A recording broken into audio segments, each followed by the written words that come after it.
What's going on, everybody? So we're back today working on the GT. I stayed home today from work, so I wasn't really feeling too good. So gonna try to get something done today. I might take apart this engine. I don't have an engine stand to put it on because we got way too many projects taking up all our stands, and I don't want to just go buy a third engine stand, for it to sit around. So we did forced a little bit of shop cleanup. So it's looking pretty good now. It was kind of embarrassing before, but you see it's actually not too bad now. So you can actually walk through here and it's not terrible. But yeah, so we got the LS taking up our big stand, and then Forrest's motor is still on the stand, not in the car yet. So this thing, I don't know what I'm gonna do. I'm gonna start taking things apart. I need to get this intake off, but I don't really know much about these. So this is kind of a learning experience for me, because I've never done this before. So I started unplugging a few of these, unplug the injectors. These are the TGV things. I guess it's like a intake flap for like variable intake runners or something. It's supposed to increase low end torque, I think. I don't know, or something for emissions. I don't have the AVCS cam gear thing, so I can take the cams out. So I'm gonna have to order one of those tools. The one we had at work is missing, so started taking this stuff apart.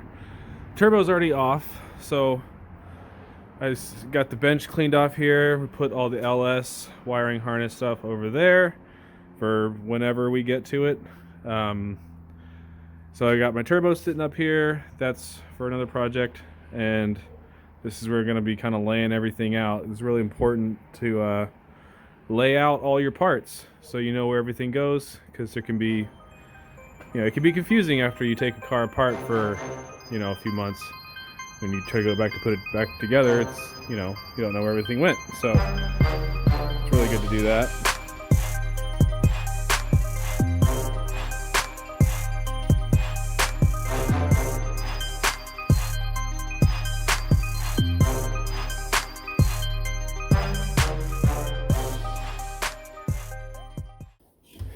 All right, skipping ahead here a little bit. I got the manifold off all in one piece. It's pretty self-explanatory. I didn't take anything off of it. It looks crazy. So basically I just took all of these bolts off that hold it on, unplugged all the electrical connectors, all the little PCV stuff, and then the whole thing just comes off in one big piece, so you don't have to mess with any of this complicated stuff. Got the exhaust off. The heat shields gave me a lot of trouble because it had never been off before. So finally got those off. I just took the whole thing off in one piece, so it should kind of all go back together. I started labeling up my bolts, because long-term projects, this is always a good idea, is to put all your bolts in Ziplocs, and make sure you write on them, what they are. But Forrest's motor is going together, so we got this thing on the engine stand. Just I wanted to take this oil pan off and take a look at it, and oh my god, it is so bad. Turn the light on here. This is insane. There's something in the pickup tube, which could be why this thing rod knocked to begin with. I can't tell. What is that? There's something in there. It's like, what is that? It's like metal. What in the hell? Wow. Okay, we need to take this apart more. Look how much metal is in here. Jesus. This thing's never been taken apart before, so maybe, is that full-on bearing material? It's like turned blue. I think that's a bearing, dude. Oh my god. It's so thin. Like, I'm not sure what that is.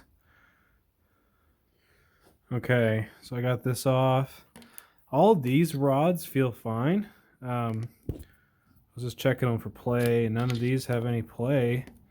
The crank doesn't really have any walk or anything, but cylinder 1 right here, I can push it back. Hear that? There is no freaking bearing left. Wow. Of course, it's like the one rod that I can't really see. Like all these other ones, I was hoping to be one of these other ones so I could actually grab it and like show you guys. But I mean, I guess those big shards of metal, like look at all this shit, these big shards of metal I put in here, I mean, I guess these could be bearing. They just seemed a little bit large to be bearing material. Like, what could that be? It's just, I mean, I don't think they're that wide. That's pretty big. Like, so if you guys got any ideas, you know, post them in the comments. I'm open to suggestions on how the hell, whoops, and how the hell this happened. I don't know, man. It's crazy. It's a lot of metal. So probably gonna get an OEM short block. This thing is definitely junk because it just had freaking metal sent through it. So I might just do the delete mod thing, which sucks because this water pump is brand new and it's the one of the ones that has the you know 3 ports. So I'd have to get a different water pump, different oil filter thing, and I have to get a thing to delete that. I don't know. I might just buy one. I might get the short block first and see what comes with it because I know an oil pump comes with it.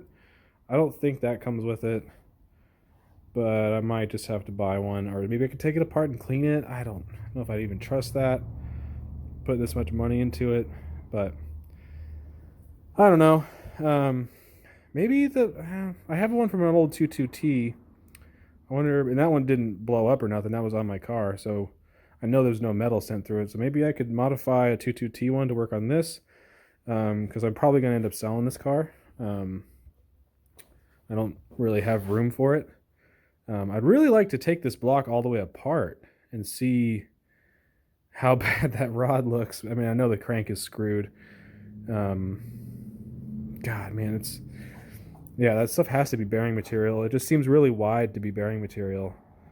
It seems kind of crazy. It spit out all that bearing material and got stuck in the pickup tube. It means it had to have ran for quite a while knocking to actually, one, get those pieces to spit out of the rod, and then sit around in the pan long enough to get all of them sucked up to the point where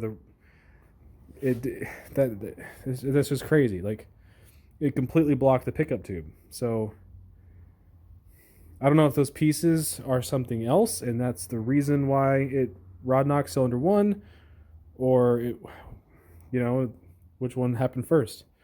It's open to suggestions. So if you guys have any ideas, post them in the comments because I'm pretty curious. These 255 seem to do this a lot, so I'm sure you guys have experience with it. All right, so I got all the coolant stuff taken off the top of here. Just taking off everything I'm going to need to keep, which is a lot, like the knock sensors, the crank sensor. Just got all the coolant stuff off. This, I can't actually get this off until I get to this bolt back here, and I can't seem to get a wrench on it.